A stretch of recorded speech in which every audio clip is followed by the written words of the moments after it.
Welcome to my channel. आज का हमारा टॉपिक है sources of requirement. Basically there are two sources of requirement, internal sources and external sources. हमारी requirement की दो रिसोर्सेज होती हैं, इंटरनल और एक्सटर्नल सोर्सेज। सबसे पहले हम इंटरनल सोर्सेज देखेंगे। Internal sources of requirement refer to the requirement from within the organisation. Internal sources of requirement हमारी वो रिक्वायरमेंट होती है जिसके अंदर हम जो रिक्वायरमेंट करते हैं वो ऑर्गेनाइजेशन के अंदर करते हैं, within the organisation. Under it, whenever there is a vacancy in the organization, the performance of the employees is evaluated and someone from amongst them is appointed to fill that vacancy। जब हमारी organisation के अंदर vacancies होती है तब हम जितने भी एम्प्लॉयज़ हैं उन सभी की परफॉर्मेंस को देखते हैं, इवेलुएट करते हैं और उनमें से ही हम एक सूटेबल एम्प्लॉय को अपॉइंट कर लेते हैं उस वैकेंसी के लिए। Internal sources of requirement are transfer हो गया, promotion, ex employees, demotions, extension of services. Basically ये हमारी मेन सोर्सेज आ जाती है इंटरनल रिक्वायरमेंट की। Promotion, higher level vacant post are filled by promoting the existing employees. जो हमारे एग्जिस्टिंग एम्प्लॉयज़ होती है अगर वो अच्छा काम करते हैं तो हम अपनी ऑर्गेनाइजेशन के अंदर उनकी प्रमोशन कर देते हैं, मतलब कि हायर लेवल पे उन्हें अपॉइंट कर लेते हैं।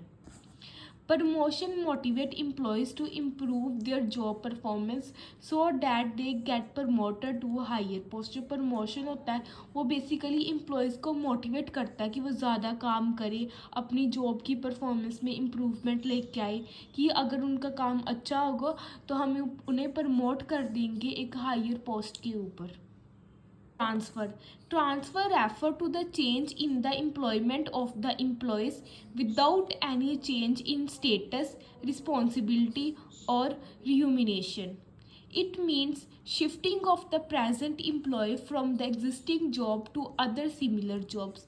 ट्रांसफ़र क्या होता है कि हम एम्प्लॉयज़ को चेंज कर देते हैं, हम एम्प्लॉयज़ की जॉब को चेंज करते हैं बट उसकी जॉब प्रोफाइल के अंदर कोई भी चेंजेस नहीं आते, जैसे कि उनका स्टेटस नहीं चेंज होता, ना ही उनकी रिस्पॉन्सिबिलिटी चेंज होती है, ना ही उनकी सैलरीज। बस उन्हें हम ट्रांसफ़र कर देते हैं एक जॉब से दूसरी जॉब के ऊपर, बट उनकी जॉब के अंदर कोई भी चेंजेस नहीं आते। हम शिफ्ट कर देते हैं एग्जिस्टिंग जॉब, प्रेजेंट एम्प्लॉय को पुरानी जॉब से हम उसे निकाल कर एक न्यू सिमिलर जॉब के ऊपर ही शिफ्ट कर देते हैं। X employees, sometime it may happen that those who have left their job earlier or retire or willing to rejoin the company। कभी क्या होता है कि जो जो पर्सन्स होते हैं वो जल्दी जॉब को छोड़ देते हैं, रिटायर हो जाते हैं, बट बाद में वो फिर से रीजॉइन करना चाहते हैं कंपनी को।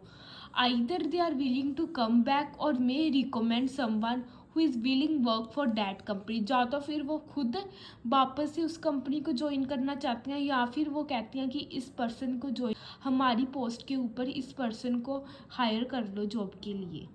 Demotion, under deflationary condition promoted employees sometime may be demoted back to their original post। कभी क्या होता है कि जब हमें अपनी ऑर्गेनाइजेशन के अंदर लॉसेस फेस होती हैं या हमारी जो ग्रोथ है वो रुक जाती है, तो तब क्या होता है कि जो हम एम्प्लॉय को पहले प्रमोट करते थे, ट्रांसफ़र करते थे या फिर प्रमोशन करते हैं, हम उनको फिर से बैक उसकी प्रीवियस आ जाते हैं क्योंकि हमें लॉसेस हो रहे होते हैं ऑर्गेनाइजेशन के अंदर। Demotion hurts the self respect of the employees and lower down the morale of the motivated employees. Demotions का नेगेटिव इफेक्ट पड़ता है क्योंकि उससे क्या होता है, जितने भी एम्प्लॉयज़ होती है उनकी सेल्फ रिस्पेक्ट कम हो जाती है, उन जो मोटिवेटेड होते हैं एम्प्लॉयज़ उनका मोटिवेट लो डाउन हो जाता है। Extension of service, in case of emergent situation the service of retiring employees may be extended for 1 to 2 years। it is called extension of services कि हम सर्विस को एक्सटेंशन कर लेते हैं। कभी क्या होता है कि मान लो इस साल एक पर्टिकुलर पर्सन ने रिटायर होना होता है बट हम उसको उसकी जॉब के ऊपर हम उसे 2-3 साल ज़्यादा रख लेते हैं क्योंकि हमें उस पर्सन की ज़रूरत होती है, क्योंकि वो पर्सन काम बहुत अच्छा करता है, तो हम उसे प्रेफर करते हैं कि वो 2-3 साल ज़्यादा काम कर ले हमारी ऑर्गेनाइजेशन के अंदर। हम उस पर्सन की रिटायरमेंट को रोक देते हैं कुछ टाइम के लिए। It is an inexpensive way to keep fill the present job. ये एक ऐसा तरीका है जिससे क्या होता है कि जो उसकी प्रेजेंट पोस्ट होती है हम उसे फिल करके रखते हैं, क्योंकि अगर हम उस पर्सन को रिटायर नहीं करेंगे तो हम किसी दूसरे को उस पोस्ट के ऊपर हायर नहीं कर सकते, बट हम उस पर्सन की रिटायरिंग को रोक देते हैं कुछ टाइम के लिए। हम करेंगे advantages of internal sources of रिक्योरमेंट।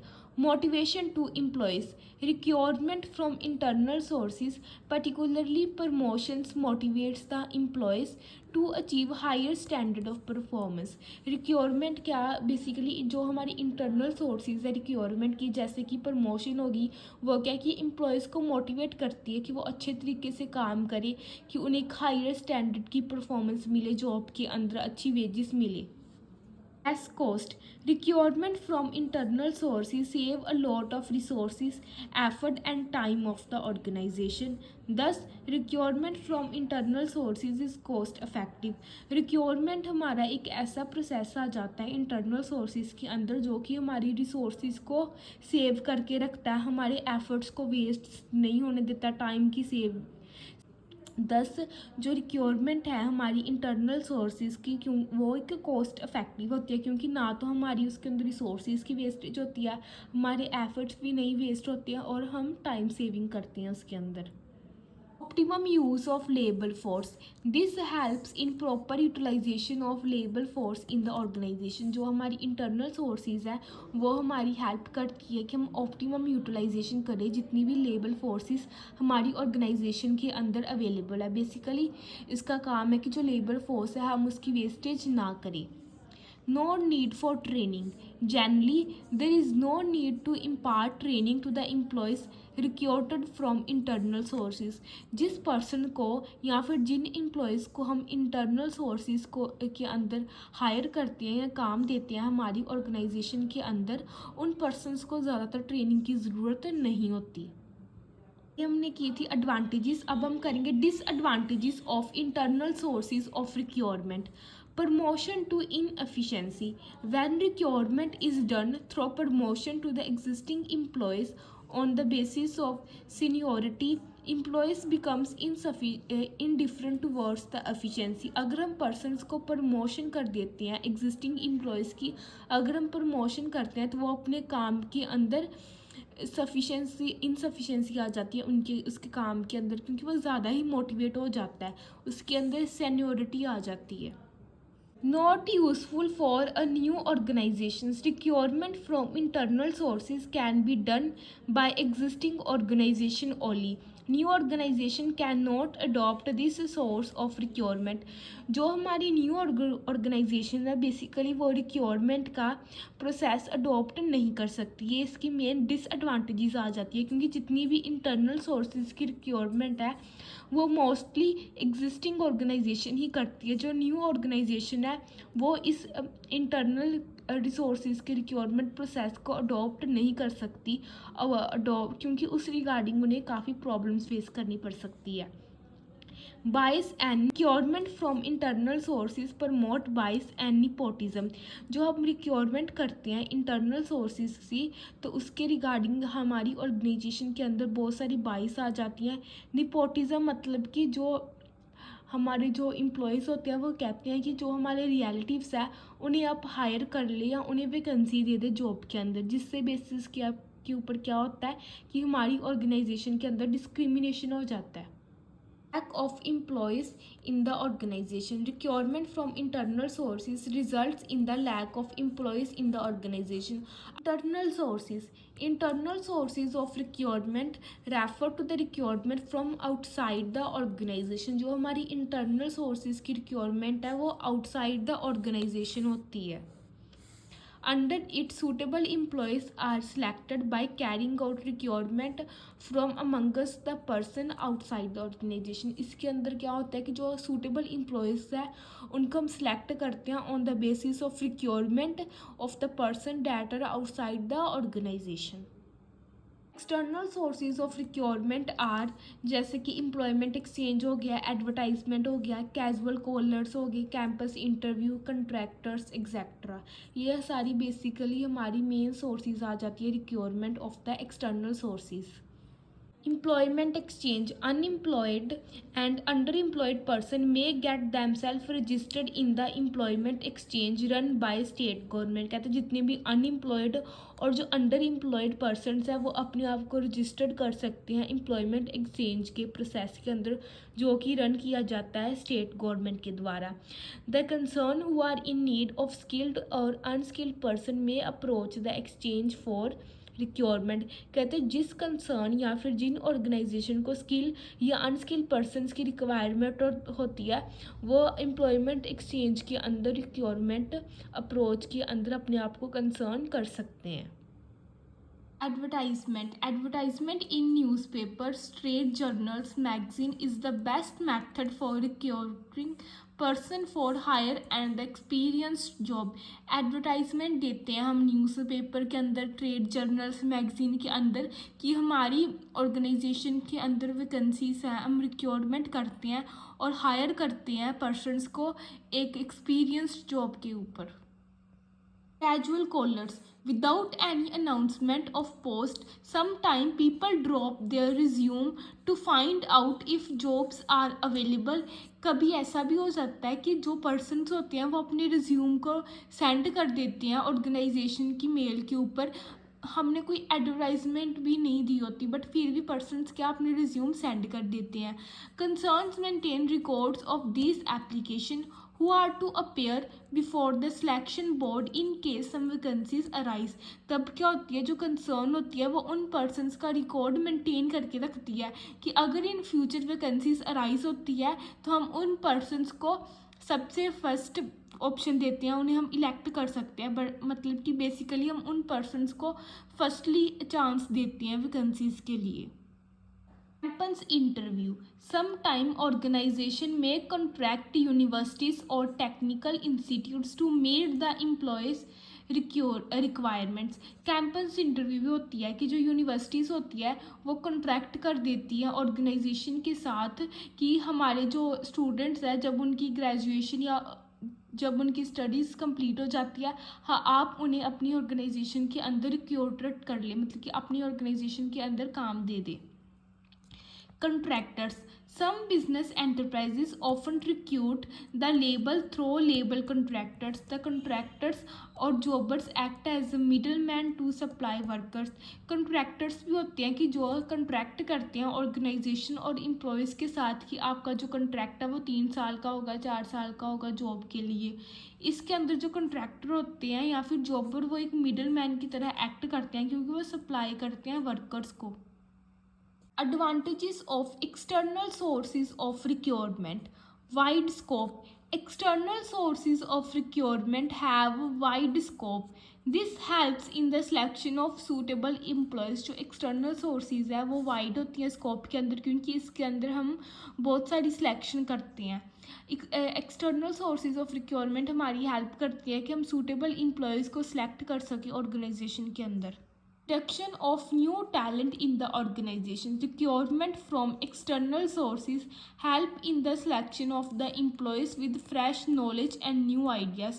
जो हम रिक्वायरमेंट करते हैं एक्सटर्नल सोर्सेज के अंदर हेल्प से, उसके अंदर जो सिलेक्शन होती है एम्प्लॉयज़ की वो हम न्यू नॉलेज और न्यू आइडियाज़ के बेसिस पे करते हैं कि हमारा जो ऑर्गेनाइजेशन के अंदर न्यू टैलेंट की रिक्वायरमेंट है हम उस अकॉर्डिंग ही एम्प्लॉयज़ को सिलेक्ट करते हैं।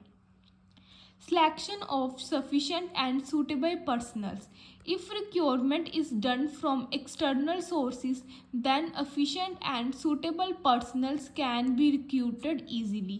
कहते हैं अगर हम रिक्रूटमेंट करते हैं एक्सटर्नल सोर्सेज की हेल्प से तो तब क्या होता है कि जो एफिशिएंट और सूटेबल पर्सनल्स होते हैं हम उन्हें ईजिली जॉब के ऊपर हायर कर सकते हैं क्योंकि वो अपने काम में एक्सपर्ट होते हैं, एफिशिएंसी होती है उनके अंदर। No problem of lack of employees, if recruitment is done from external sources the problem of lack of employees does not arise। कि हमें कोई किसी भी तरह की एम्प्लॉयज़ की कमी नहीं होती। अगर हम एक्सटर्नल सोर्सेज की हेल्प के साथ रिक्रूटमेंट करें तो हमारी ऑर्गेनाइजेशन के अंदर किसी भी तरह की प्रॉब्लम अराइज नहीं होती regarding the lack of employees. पहले हमने किए थी एडवांटेजेस, अब हम करेंगे disadvantages of external sources of recruitment. Dissatisfaction among the existing staff. जितने भी हमारे एग्जिस्टिंग स्टाफ या पुराना स्टाफ होता है उन सभी के अंदर डिससेटिस्फैक्शन आ जाता है कि वो अपनी जॉब के साथ सेटिस्फाई नहीं होते। Recruitment from external sources causes dissatisfaction among existing staff and their morale goes downward। कहते हैं अगर हम एक्सटर्नल सोर्सेज के साथ रिक्रूटमेंट कर रहे हैं तो उसके साथ क्या होता है कि जितना भी हमारा एग्जिस्टिंग स्टाफ होता है उन सभी के अंदर डिससेटिस्फैक्शन आ जाता है और उनका जो मोरल होता है, उनका मोटिवेशन हो जाता है, वो कम हो जाता है। More cost, the cost of recruitment from external sources is very high. A lot of expenditure as to be incurred on recruitment through these। जो हमारी रिक्रूटमेंट की सोर्स होती है एक्सटर्नल सोर्सेज के अंदर वो बहुत हाई होती है, हमें बहुत ज़्यादा कॉस्ट को एक्सपेंडिचर या खर्चना पड़ता है एक्सटर्नल सोर्सेज के ऊपर। Lengthy and complicated process. The process of recruitment from external sources is lengthy and complicated। जो हमारा प्रोसेस होता है एक्सटर्नल सोर्सेज का वो बहुत ज़्यादा लेंथी और कॉम्प्लिकेटेड होता है, मतलब कि बहुत ज़्यादा टाइम लगता है हमें इसे कंप्लीट करने के लिए और बहुत सारी कम्प्लेक्स प्रॉब्लम्स फेस करनी पड़ती है। Need for training and orientation. Persons recruited through external recruitment needs training and orientation. जितने भी पर्सनस होते हैं जो हमारी ऑर्गेनाइजेशन के अंदर रिक्वायर्ड होते हैं उनकी अगर हम एक्सटर्नल रिक्रूटमेंट के बेसिस पे रिक्रूटमेंट करते हैं तो उन्हें हमें ज़्यादा ट्रेनिंग और ओरिएंटेशन देना पड़ता है। ट्रेनिंग मतलब कि हम उन्हें ट्रेन करते हैं अपने काम के अंदर, और ओरिएंटेशन मतलब कि अगर हम न्यू एम्प्लॉयज़ को अपनी ऑर्गेनाइजेशन के अंदर काम देते हैं तो उन्हें हमें न्यू इन्वायरमेंट के अंदर एडजस्ट करने में हेल्प देनी चाहिए, मतलब कि हमें उन्हें एक अच्छा इन्वायरमेंट प्रोवाइड करना चाहिए।